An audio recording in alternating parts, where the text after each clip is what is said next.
të akuzuarit Naim Murseli dhe Granit Plova ju shqipton dënim me burgim përjetshëm.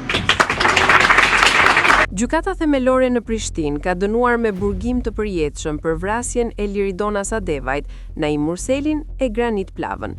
Kushtrim Kokalla u dënua me 30 vjet burgim. Momenti i vendimit është pritur me ovacione nga familjarët, që kanë shprehur qartë kënaqësinë për këtë vendim. Liridona Ademaj u vra më në nëntor të vitit 2023 në një rrugë në fshatin Bërnic të Prishtinës.